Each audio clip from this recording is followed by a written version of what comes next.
Admiral Kythera trusted the registry more than she trusted her own memory.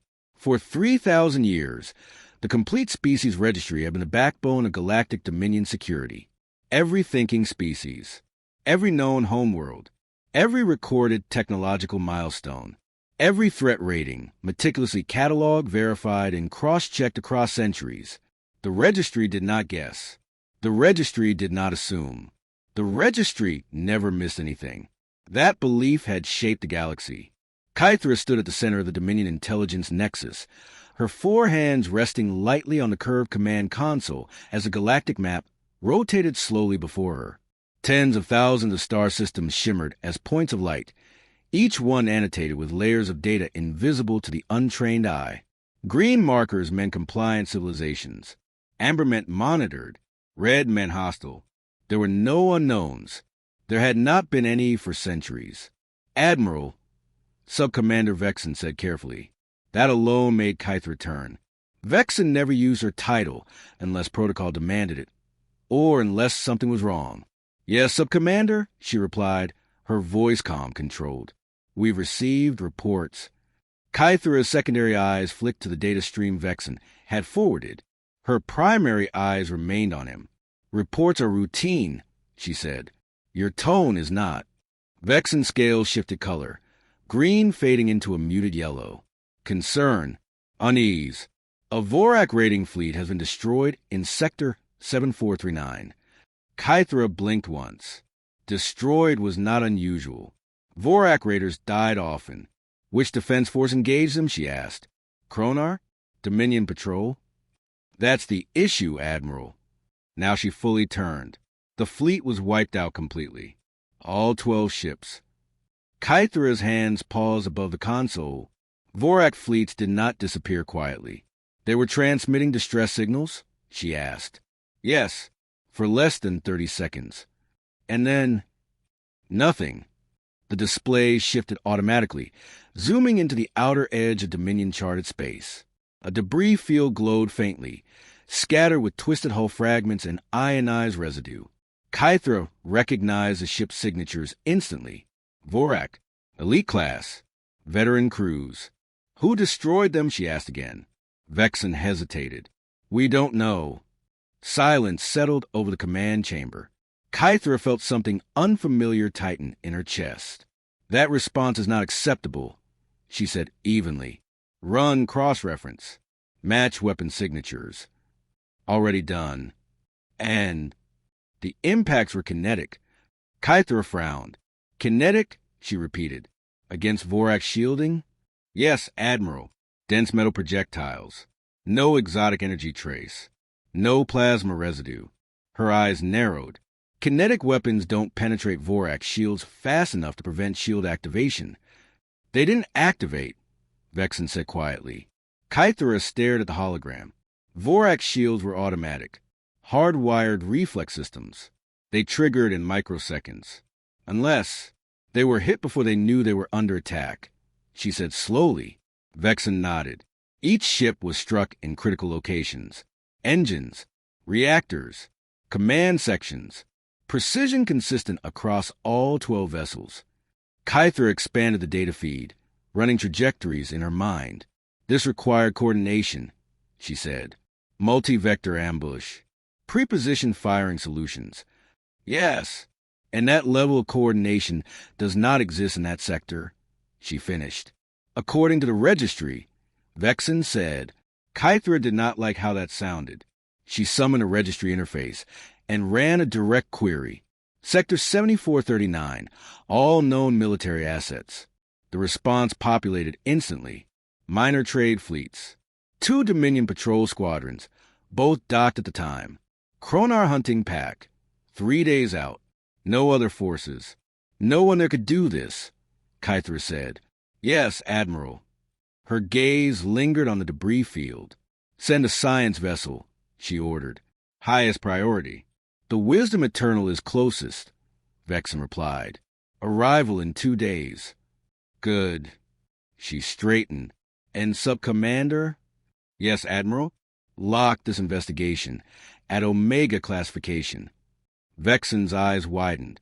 That level is reserved for For threats that don't fit, Kythera said coldly. As Vexen moved to comply, Kythera stared at the registry interface, still glowing beside her.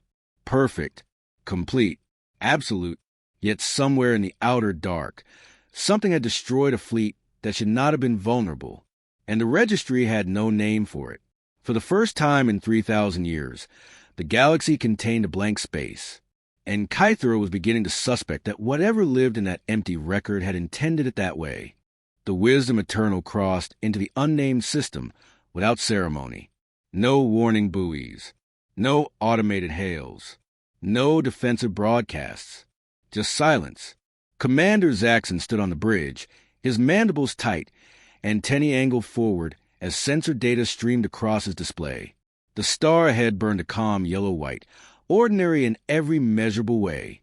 Around it orbited several planets, their paths stable, predictable. Too predictable. Initial scan complete, the science officer reported. No active energy weapons detected. No shield emissions. No large-scale power signatures. Zaxxon exhaled slowly. Focus on the debris field, he ordered. Full spectrum analysis.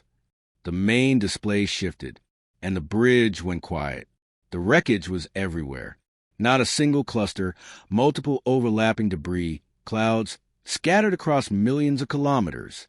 Hull fragments drifted in slow, frozen arcs. Reactor scars glowed faintly where ships had died violently and fast. Vorax signatures were unmistakable. But they weren't alone. Commander, the tactical officer said carefully, I'm identifying additional hull geometries. Specify. Chronar alloy fragments.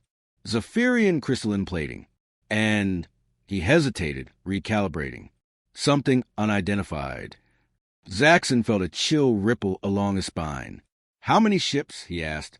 The officer swallowed. At least 20 large vessels. Possibly more. These aren't fragments from one battle. They're layered. Different ages. Timeline. The oldest debris is nearly 2 standard years old. The newest, weeks. Zaxxon turned slowly toward the science pit. This system has been killing fleets, he said. For years. Yes, Commander. And no one noticed. No one survived to report, the science officer replied quietly. Except, Zaxxon glanced at the data again. Except someone wanted survivors. He zoomed in on a cluster of escape pod signatures, damaged but intact, drifting toward the outer system. They allowed evacuation, he said. That suggests intent. The tactical officer agreed. Selective force. Zaxxon's mandibles tightened. Or a message. Commander, the comms officer said suddenly. We're being scanned. Zaxxon snapped upright. Source. The third planet. The display shifted. A blue and white world filled the screen. Cloud bands swirling over vast oceans. Continents streaked with green and brown. A living world. A populated world. I'm detecting artificial satellites, the science officer said, voice rising. Hundreds of them. Communications observation, and some I can't classify. Zaxxon leaned closer. How did we miss this on long range? They're cold running, she replied. Minimal emissions. Designed to look primitive. Primitive. The word echoed uncomfortably. Commander, the comms officer said again. Incoming transmission. Put it through? The bridge filled with sound. Sharp, staccato, rapid bursts of audio unlike any language in the Dominion databases. Translation matrix? Zaxxon asked. Failing, she replied. No match. Linguistic structure is unfamiliar. That was worse than silence. All known species share common mathematical baselines, the science officer murmured. Even the most alien ones. This doesn't, the comms officer said. Zaxxon felt the first edge of true unease. They know we're here, he said. Yes, Commander. The transmission began seconds after we crossed the heliopause. A coordinated response. Planetary scale awareness. Zaxxon straightened. Respond with mathematics. He ordered. Prime numbers. Orbital constants. Moments passed. Then the reply came. More complex mathematics. Vector diagrams. Star charts. They're attempting mutual comprehension, the comms officer said. And they're good at it, the science officer added. Zaxxon watched the exchange unfold. This was not panic. This was control. Commander, the tactical officer said urgently. New contacts. The display zoomed outward. Small vessels, 30 at first, then more, lifting from orbital shadows, emerging from behind moons and debris. Propulsion? Zaxxon asked. Chemical rockets. Some fusion assisted. The officer replied. By Dominion standards, primitive. Zaxxon stared. They moved in disciplined arcs. Smooth intercept vectors. No wasted motion. They're forming a perimeter, he said. Yes, Commander. How many? 60, no, 70. And more signatures are masked. They're using the planet's magnetic field as cover. Primitive ships did not do that. Shields? Zaxxon asked. None detectable. And yet, he murmured, this system is a graveyard. The contradiction gnawed at him. The transmission returned, simpler this time. Protected space, the comms officer translated slowly. State your purpose. Protected space. Zaxxon felt the weight of that word. We are a science vessel of the Galactic Dominion, he replied after a moment. We seek peaceful contact. The response was immediate. They know the Dominion, the comms officer said, stunned. They reference our expansion history, our integration protocols. How? Zaxxon demanded. They've been listening, the science officer whispered. Listening? For how long? Commander, the tactical officer interrupted. The ships are repositioning. Zaxxon's eyes narrowed. They're encircling us. Yes. Classic containment pattern. Not advanced, but effective. Zaxxon weighed his options. The wisdom eternal could annihilate these vessels. And yet, stand down weapons, he ordered. Raise shields. Passive sensors only. The bridge crew stared at him. Commander! Do it. He looked again at the debris fields. Those fleets had been stronger than him. They're not afraid, the comms officer said softly. No, Zaxxon agreed. They're confident. The final transmission arrived. Clear. Deliberate. You are inside human territory. Depart immediately. Human? Zaxxon repeated the words silently. A name. At last. He opened a secure channel. Admiral Kythera, he said. We've made contact. The pause on the other end was brief. Report. This system belongs to a species calling themselves humans, Zaxxon said. They have been systematically destroying military incursions for years. They know the Dominion. They know us. And their technology? Zaxxon hesitated. Deceptive, he said finally. Their ships appear primitive. Their tactics are not. And Admiral, yes. They're watching everything. Silence stretched. Then, withdraw, Kythera ordered. Immediately, as the wisdom eternal began its slow retreat, Zaxxon took one last look at the planet below. A quiet world, a patient world, one that had waited until it was ready to be noticed. And when the galaxy finally looked, it found teeth. War Captain Thrax of the Kronar Imperium had never retreated from a fight, not once in 200 confirmed victories. The Bone Crusher emerged from hyperspace with the confidence of a predator that had never known fear. 3 kilometers of living war metal unfolded into real space, its biocore armor pulsing slowly as it synchronized with local gravity. This system smells of cowardice, Thrax growled. His bridge echoed with ritual war chants as Kronar warriors beat armored fists against the deck plates. They had tracked Vorak raiders here for months, only to find wreckage instead of prey. Someone else had stolen their kill. That insult demanded blood. Report, Thrax ordered. Multiple small vessels in orbit around the 3rd planet, the sensor officer replied. Primitive construction.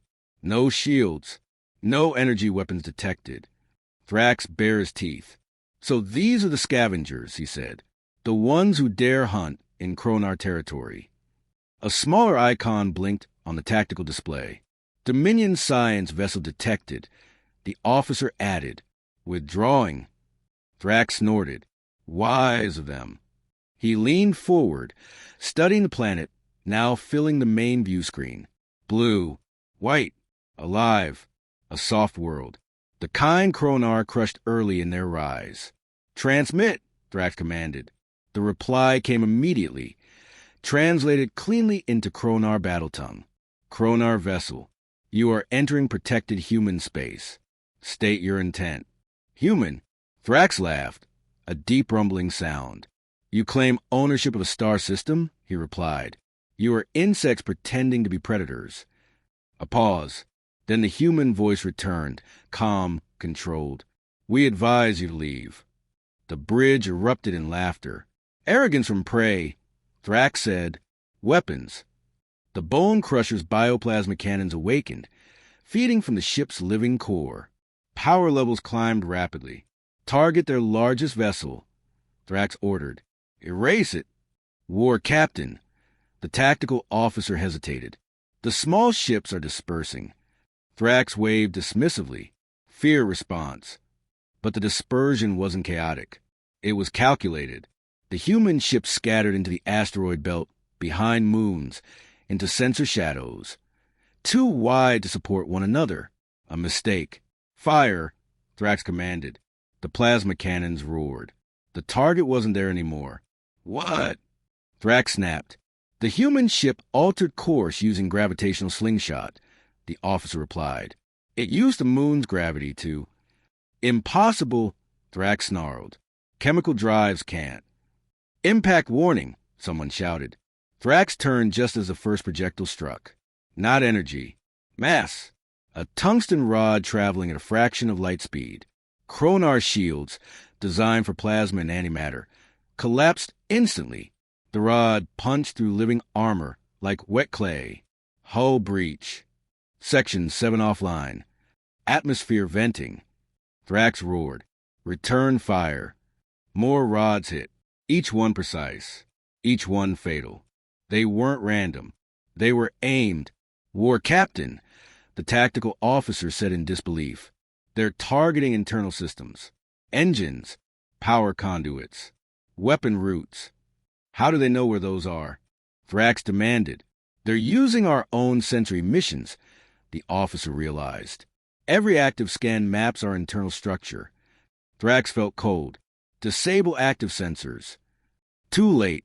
The humans already had the data. Another salvo struck. The Bone Crusher shuddered violently as one bioplasma cannon died. Its living matrix ruptured by kinetic impact. All main weapons offline. Thrax stared at the tactical display. In less than 10 minutes, his dreadnought, built to shatter fleets, was being disassembled by ships that looked like scrap. "Transmit surrender?" an officer whispered. Thrax whirled.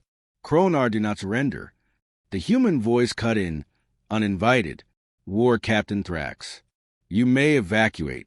We will allow your escape pod safe passage." The insult burned. "Finish charging secondary weapons." Thrax snarled. "There are none left, War Captain." The ship groaned. Living armor tried to heal, but the damage was surgical. Deliberate, irreversible. "How?" Thrax whispered. The tactical officer answered quietly. "They are not fighting ship to ship. They are fighting as one mind." Thrax finally understood. Each human ship was a limb. Each sensor a nerve. Each weapon a finger. They shared everything. Instantly. A distributed intelligence. A swarm that thought. "Evacuation window closing," the officer said. Thrax looked around his bridge. "Warriors. Not fools. All crew," he said heavily. "Abandoned ship." The escape pods launched in disciplined waves. From his pod, Thrax watched the end. 20 tungsten rods struck simultaneously. The Bone Crusher's core ruptured. 3 kilometers of Kronar war pride vanished in a single white flash. Silence followed. The human ships regrouped. Perfect formation. No losses. The human voice returned one final time. "War Captain, remember this system. Remember this name." "Human," Thrax said hoarsely. "Earth." The channel closed. As Thrax drifted toward the void, one truth settled into his bones. These humans were not primitive. They were prepared. and the galaxy had just made a catastrophic mistake by finding them. The Galactic Dominion did not panic easily. Empires built on data rarely did. For 3,000 years, every crisis had followed a predictable pattern. Identify the threat, cross-check the registry, deploy the appropriate counterforce, restore order. This time, the pattern collapsed. Admiral Kythera stood alone in the Central Intelligence Chamber as the last transmission from War Captain Thrax finished playing.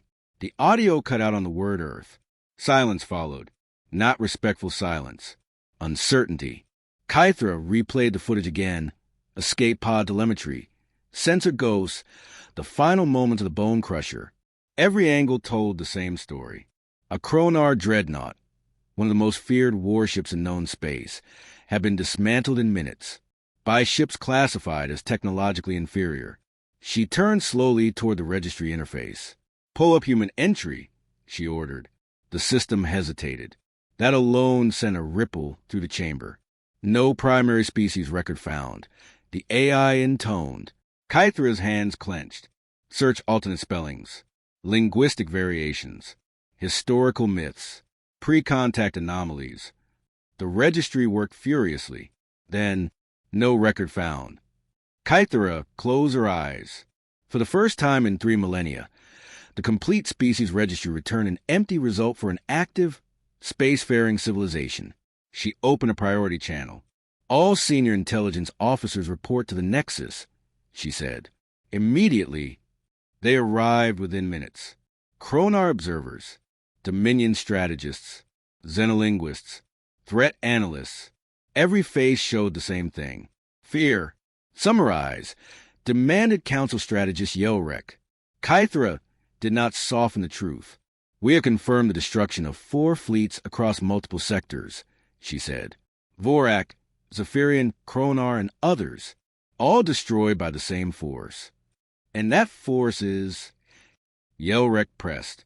"Humanity," Kythera replied. Murmurs rippled through the chamber. "Never heard of them," someone muttered. "That is the problem," Kythera said. She gestured. The display activated, showing battle reconstructions, kinetic impacts, multi-vector ambushes, systematic targeting of critical infrastructure. "They fight differently," a tactician said quietly. "They don't overpower. They dismantle. They adapt," added a xenopsychologist. "Each battle refines their approach." Kythera nodded. "They are learning," she said, "and they learn fast." "Impossible," snapped a Kronar delegate. "No primitive species could." "Stop using that word." Kythera cut in sharply. The room froze. "They appear primitive because they want to," she continued. "Their energy signatures are masked. Their ships are intentionally crude-looking. They exploit our assumptions." She zoomed in on satellite imagery of Earth. "Early industrial electromagnetic noise," she said. "Chemical launches. Fragmented signals." A pause. "All of it controlled," she finished. "A disguise." A Dominion analyst swallowed. "They hid from the registry." "Yes," Kythera said. "For decades."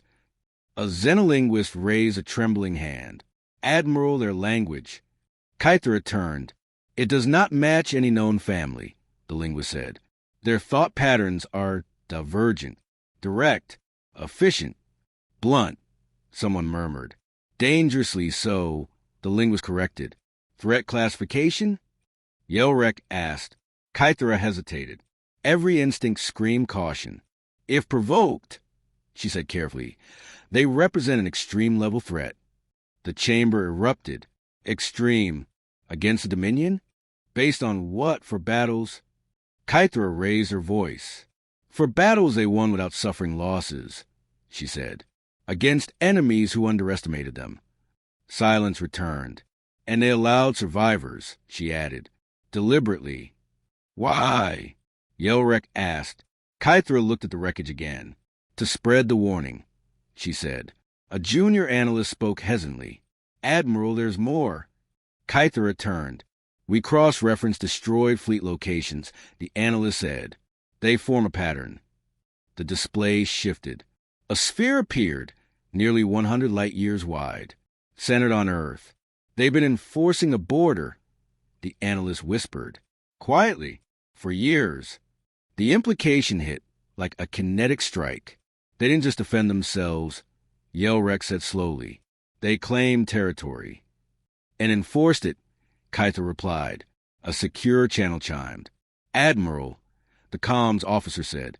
Incoming transmission. Source, Earth. The room went still. Put it through, Kythra ordered. A human appeared. Female, calm, unadorned uniform. No threat display. No dominance posture. Just confidence. Admiral Kythra, the human said in flawless Dominion standard. I am Dr. Elena Vasquez, Earth Diplomatic Corps. Several officers gasped. They speak our language, someone whispered. We've been listening. Vasquez replied mildly, as if she heard them. Kythra met her gaze. You destroyed Dominion-aligned fleets, she said. Explain. Vasquez nodded once. They entered our space without permission, she said. We asked them to leave. They refused. That is not justification. It is, Vasquez interrupted, still calm, to us. Her eyes were steady. We will not be conquered, she continued. We will not be integrated. And we will not apologize for defending ourselves. Kythera studied her. You hid, she said. Yes, Vasquez agreed, until we were ready. And now, Vasquez smiled faintly. Now you know we exist. The transmission ended. The chamber erupted. They refuse authority. This sets a precedent. We must respond. Kythera raised her hands. Enough, she said. She turned back to the registry interface. Slowly, deliberately, and entered a new command. Create new species entry. The system hesitated, then complied. Species name. Human. Homeworld. Earth. Status. Independent.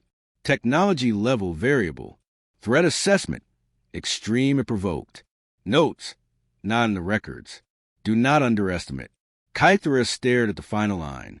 For the first time in Dominion history, the registry was no longer complete, and the galaxy would never feel safe again. The Dominion Council chamber had not seen disorder like this in centuries. Holographic representatives filled a vast circular hall, dozens of species, each bound by tradition, authority, and the shared belief that the Dominion was inevitable. Voices overlapped. Threats were made. Old alliances were tested.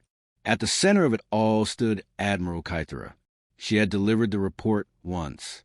She was now delivering it again. For clarity, she said evenly, humanity has destroyed 12 fleets across 6 species. All engagements occurred after warnings were issued. All survivors were allowed to depart. That is not mercy, snarled Council Ejector of the Kronar Imperium. That is humiliation. Kythera met his gaze. Humiliation is optional, she replied. Aggression is not. Murmurs rippled. High Chancellor Mordak raised his primary limb. Order, he said. The chamber quieted reluctantly. Admiral, the Council requires your professional assessment. Are these humans a threat to Dominion stability? Kythera chose her words with care. They are not a threat, she said, unless we force them to be. Laughter, sharp and disbelieving, broke out. A single-planet species dictating terms to the Dominion? Scoffed Counselor Vexith. This is absurd. Absurd does not mean false, Kythera replied.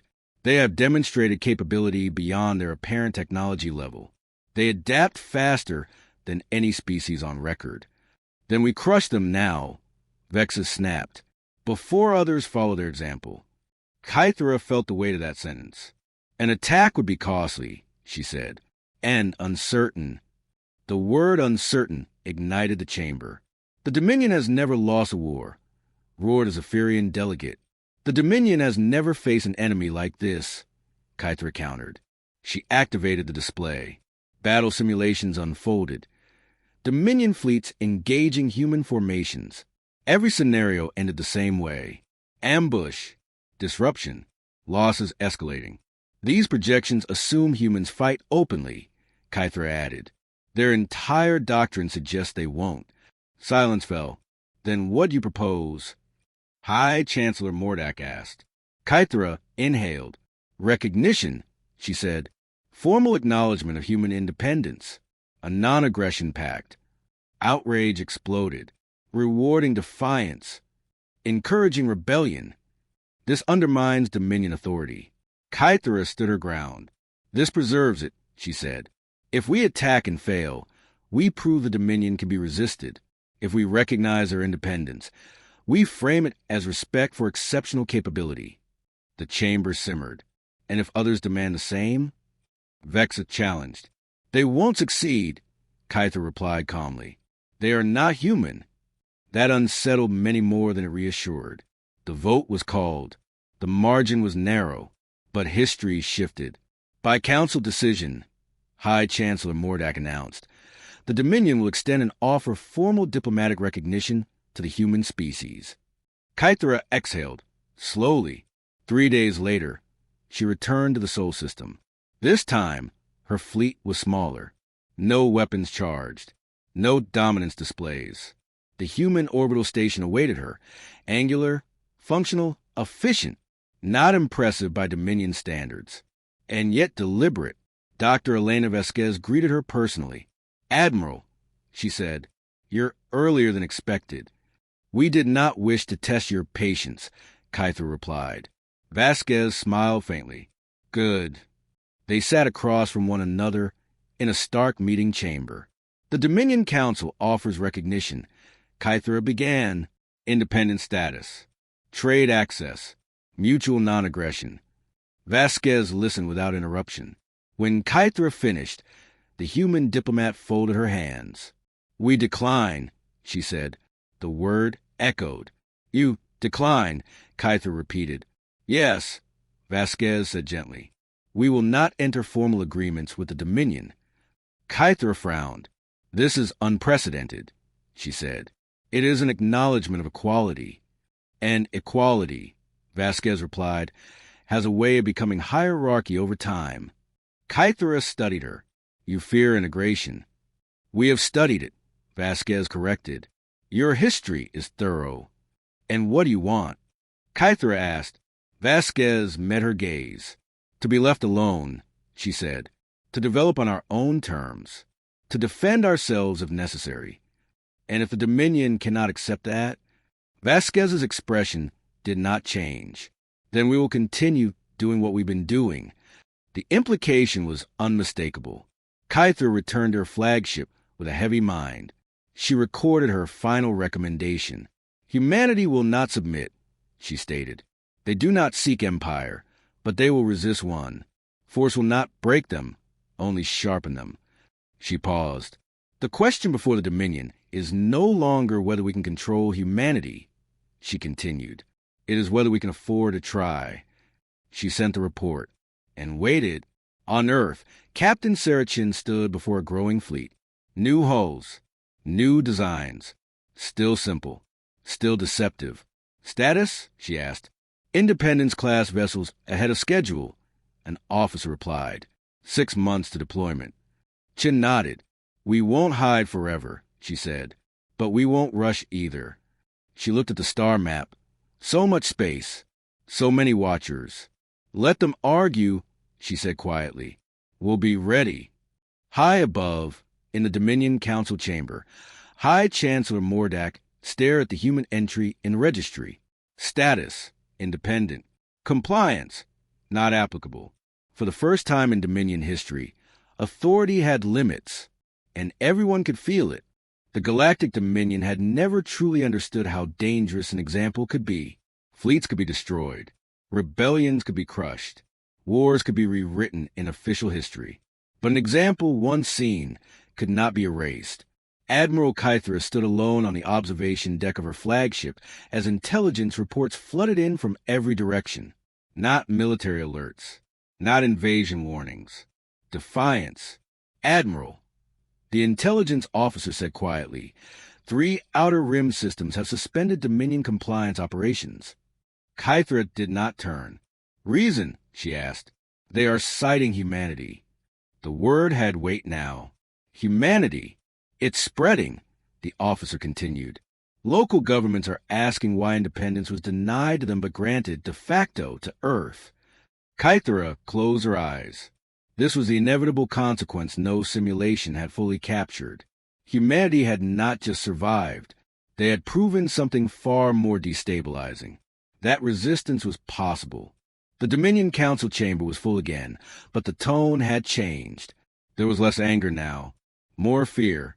We are losing narrative control, one counselor said. They are questioning inevitability. High Chancellor Mordak raised his hand for silence. Admiral Kythera, he said, in your assessment, are the humans directing this unrest? No, Kythera replied immediately. The council paused. Explain, Mordak said. They're doing nothing, Kythera said. They are not broadcasting propaganda. They are not funding rebellions. They are not issuing demands. Then why? Because they exist, she interrupted calmly. Independent, unbroken, unsubdued. The implications settled heavily over chamber. A single planet species should not be able to destabilize a galactic order. A Kronar delegate growled. Kythera met his gaze. And yet they have. On Earth, Captain Sarachin watched the galaxy come closer. New signals appeared daily. Cautious, encrypted, careful. Species that had never dared speak beyond Dominion channels were now reaching outward. Captain, an intelligence analyst said, we're receiving contact requests. From the Dominion? Chen asked. No, the analyst replied. From everyone else. Chen nodded slowly. Open passive channels only, she said. No alliances, no weapons transfers. Just information? The analyst asked. Just knowledge, Chen confirmed. Let them decide their own futures. She turned toward the massive display showing Earth, small, fragile, unmistakably alive. Humanity had never wanted an empire. They had only wanted choice. Weeks later, Dominion long-range sensors detected something unprecedented. Human exploration vessels. 3 ships. No escort. No weapons charged. No territorial claims broadcast. Just a simple message repeating across open channels. This is a human exploration fleet. We seek peaceful contact. We will respect those who respect us. Admiral Kythera watched the transmission replay in silence. They were not hiding anymore, but they were not threatening either. That restraint unsettled her more than any weapon. High Chancellor Mordak recorded the final policy update himself. Effective immediately, he announced. Human control systems are designated non-interference zones. No military or covert operations are authorized without council approval. A counselor spoke softly. So we retreat. Mordak's eyes hardened. No, he said. We acknowledge reality. Kythera returned to the registry one final time. She stared at the human entry. Species, human. Homeworld, Earth. Status, fully independent. Military assessment, asymmetric, adaptive, catastrophic if provoked. Political note, will not submit, will not forget. She hesitated, then added a private annotation. Humanity did not defeat the Dominion through superior force. They defeated assumption. They waited. They learned. And when the galaxy finally looked at them, it realized it had been observed the entire time. She sealed the file. For the first time in her life, the registry felt incomplete and honest. On Earth, Captain Chen addressed her command staff. We're done hiding, she said, but we're not done preparing. A new class of ships rotated slowly on the screen. Sleek, simple, deadly in ways the galaxy still did not understand. The Independent Squadron launches in 6 months, an officer reported. Chen allowed herself a small smile. The galaxy thinks this story is over, she said. She looked at the stars. It's just beginning. Far beyond Earth, in systems that had never known freedom, the story spread. Not of conquest, not of domination, but of a species that looked at the galaxy's greatest empire and chose not to kneel. Some would try to follow that path. Most would fail. But the idea itself could not be destroyed. The Galactic Dominion had ruled through certainty for 3,000 years. Humanity had introduced doubt, and doubt, once born, changed everything. The galaxy would never be the same again.